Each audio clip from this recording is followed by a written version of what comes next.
Hello, everyone, and welcome back to another edition of Branch Live Session Talks, where we are going through different bills that are going through the legislative session here in Georgia. And we, of course, are joined by Alexi Jenkins. Welcome. Thanks, Hannah. Happy to be here, as always. We're so happy you're here, as always. And just a reminder for anybody who is tuning in or may not know a little bit about Alexi, she is the head of the Legislative Research Department at Branch Politics, and she has a bachelor's degree in political science with a concentration in American politics from Cal Poly San Luis Obispo and a Juris Doctorate from Harvard Law School. She's a transplant from California and a member of the California Bar, and we thank her and, of course, Branch Politics for all the work they're doing. So let's dive right in. If you are joining us, let us know, what city are you tuning in from? Are you here in our home state, Georgia? Are you listening in from another city or another state? Drop your location so we can make sure to shout you all out. And let us know if there's any bills that you've noticed that are sort of interesting or need to draw more attention to. So Alexi, let's kick things over to you to talk about the first bill for the day. Yeah, so the first bill is HB 413. And it's really timely because it has to do with vaccines and COVID vaccines specifically. So what this bill would do if it gets passed is ban state and local governments from requiring people to get vaccinated unless certain conditions are met. So that means that there would not be allowed to be requirements for getting vaccinated for employment, school attendance, professional licensing, getting a degree, being admitted to any business or entertainment venue, or accessing transportation. And like I mentioned before, there are specific requirements that a vaccine would have to meet in order to have this law not apply to it. So functionally, all of the COVID vaccines would be banned by this law because they wouldn't pass these requirements. So one of the requirements is that the vaccine has to be like the only way that you can slow the spread of the disease. So if there are reasonable non-pharmaceutical interventions available that reduce the risk of transmission, then the exemption to this law wouldn't apply. So in COVID's case, there are ways to slow the spread without getting vaccinated, like masks and social distancing, as I'm sure everyone is very aware at this point. Mm-hmm. So this law would always apply to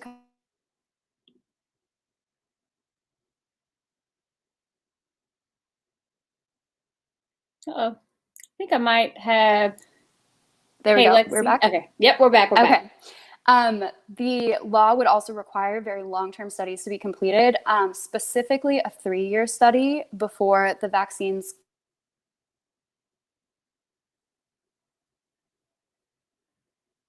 I think it may have broke up again, Lexi, but while we're getting you back, everybody who's just joining us, we are talking about House Bill 413, which bans state or local governments from requiring COVID vaccines. Lexi, take up. So, yeah, it requires a 3-year study, and then it also requires demonstration that there are no long-term effects from the disease. And studies like that can take decades, if not multiple lifetimes, to complete. So basically, this law would essentially assure that no state or local governments can require a COVID vaccine at all within the foreseeable future. Would love to know, what do you think about this? If you're joining us, what do you think about House Bill 413, which bans state or local government from requiring COVID vaccines? This, of course, is a bill that is going through the Georgia State Legislature as we speak. So we'd love to hear your thoughts. Also checking in, we just want to say thank you for being here with us today. I see Malik is in the building, tuning in from Atlanta, one of our youngest change makers out there doing great work in the community. We're so proud of you. Thank you to Mosab, Abu, Boni, and everyone else who's joining us. Let us know what city or state you're tuning in from. Y'all know we do this every single Friday at noon. We go through 3 bills in 13 minutes because we have to stay on top of this. We have to know what is going on, what bills are getting passed on our behalf. So Lexi, back to you. With House Bill 413, what are people who support it saying? What are people who are against it saying? Because I know this has to be pretty controversial. Yeah, so the bill itself is very technical, but the arguments in favor and opposed to this bill are pretty straightforward. So supporters of this bill really point to the fact that the government, in their view, the government shouldn't be requiring vaccine. It should be a matter of individual choice and freedom to make that choice yourself. Whereas opponents of bills like this are institutions like the Center for Disease Control and Prevention. So this type of bill would really go contrary to everything the CDC is saying about what needs to happen with vaccines. So the CDC has said that vaccines are necessary to reduce the spread of COVID-19 and to prevent any more unnecessary deaths. And they've also said that, and I quote, the vaccines have been shown to meet rigorous safety criteria. Interesting. Again, if you are joining us, I see we have some folks tuning in from Canada. Thank you for being here with us as well. What do y'all think about this bill? Again, this House Bill 413 would ban states or local government from requiring COVID vaccines. And that is in the state of Georgia, not states. I apologize. That would be for Georgia. So let us know your thoughts about that. Again, I'm going to just put that in the comments in case anybody wants to look it up and do more research on it, because we do encourage that. We want everyone here to continue doing their homework and research. So what about the next bill, which is Senate Bill 78? Thanks to Lexi and the team for sending over this wonderful review of these bills. But Senate Bill 78 prohibits posting revenge pornography online to harm or harass the subject. Can you tell us about this and where this even came from? Yeah, so I'll start by defining the term revenge pornography for any of the viewers who haven't heard it before. So revenge pornography is the act of sharing nude or sexually explicit photos of someone without their consent. And this is often done with the intent of causing harm. So Georgia actually already has a statute in place about revenge pornography. So this bill would actually just increase the criminal penalties. So currently the first offense for revenge pornography is considered a misdemeanor, typically, unless, there are certain aggravating circumstances. Then with criminal law, there's like a little more wiggle room. But SB 78 would make sure that posting revenge pornography online would be considered a felony. So that comes with increased penalties. The crime under the new bill would be punished by up to 1 to 10 years in prison, a fine of $200,000, or both. Yeah, that would be a consequence. I imagine that people would really think twice about revenge pornography, which apparently must be an issue if they're having to pass legislation around it. So what are people who support it saying and opponents saying? So one of the co-sponsors of the bill is Senator Jones, and Senator Jones has stated, and I quote, "Currently, Georgia has a revenge pornography statute, but the initial penalty is a misdemeanor. Yet when a person sends revenge porn material to an adult website, their intent is to destroy a person's life. This new type of revenge porn has caused victims extreme pain and trauma. Misdemeanor punishment is not adequate to address the harm inflicted and the intent when a person places these images on an adult website or platform." So that is what supporters of the bill, specifically one of the bill's co-sponsors, are saying. Opponents, we don't have any specific comments from opponents in Georgia, but nationwide there have been other bills like this. So there was actually a similar bill in Arizona in 2014, and the American Civil Liberties Union actually came out against it. And they said, one of the lawyers, Lee Rowland, specifically said, states can address malicious invasions of privacy without treading on free speech, with laws that are carefully tailored to address real harms.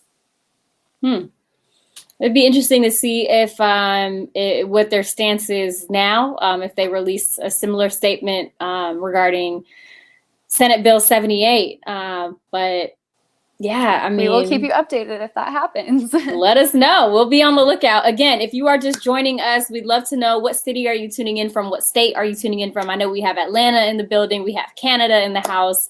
And so let us know what state you're tuning in from. This is our weekly talk called The Session Talk with Branch Politics, where we go through 3 bills in less than 13 minutes. So if you are joining us, make sure to subscribe to their newsletter, because every day they're going to send you a new bill that is getting worked on in the Georgia State Legislature. And it's important that we keep an eye out on what's going on. So we'll move on to the third bill, and that is going to be Senate Bill 104, which prohibits all retailers from distributing plastic and foam bags. And this issue is tied to environment and economy. So Lexi, what is this all about? Yeah, so this is actually the first environmental bill that we've covered this session. So that's really exciting. So SB 104, if passed, would ban all retail services from distributing plastic or foam bags to customers. And if they would actually use the criminal justice system to enforce this. So if a business is caught providing plastic bags, they would be charged with a misdemeanor. And in Georgia, misdemeanors are punished with a fine of up to $1,000, jail time of up to 12 months, or both. There's also an exemption in the bill for plastic and foam bags that hold certain materials like trash, medicine, raw meat, pre-prepared food, and also newspapers. And then packaging for both items would be banned. So what this would really apply to the most is the plastic bags that you get at like Kroger, when they're always there for free available, no longer under this bill if it passes. Wow. I mean, that would be a pretty big shift across the state to implement something like this. I used to work at Kroger, so I remember bagging those groceries, and it's a lot of bags, and people really want them. So what are the alternatives? I mean, how would they work with, groups to transition, I guess? Is there any information on that? That's a great question. That's actually not a part of this bill that I am aware of. So that would be great information to have. Other places do have this. My hometown actually enacted something specific, but it was more regulatory, not about criminal justice. And everyone was really worried about it. And basically what happened is that stores just stopped providing plastic bags, and you needed to bring bags. And if you didn't, you'd be provided with a paper bag, or you could purchase more durable long-term bags. So it just kind of created a behavior change in people. So that's just an example of a way that a similar piece of legislation has been implemented somewhere else. Obviously, that's not the same piece of legislation. It's just a possibility of how this could work potentially if the legislature chooses to go down that route. Right. It's just sort of seeing where it's been done before. And I will say I spent a lot of time living in Chicago and Illinois, and similar to you, there was that sort of setup, right, where you would have to bring your own bags to the grocery store. And people out there mostly walk or take public transportation. So people would bring their bags, walk with their bags. I would do the same thing. I would walk with bags to the grocery store and then, bring them back. So this will be interesting to see. And someone did ask, if we could discuss the effect on small businesses. And that, again, I just asked about that with the transition, and that really isn't stated in this particular bill. But I mean, just thinking about it, I'm sure, businesses will take a hit just because they're going to have to either provide bags or customers may feel some type of way because they're not giving them those bags, but it's a behavioral change, right? And hopefully the state can work with businesses to provide some sort of support to help them through that process if this gets passed, of course. But this is tied to environment and economy. If you could talk about the environmental impacts, Lexi, and I know we're wrapping up with time here, but any final thoughts with this bill? Yeah, I'll go quick. So plastic bags have been shown to have some negative impacts on the environment.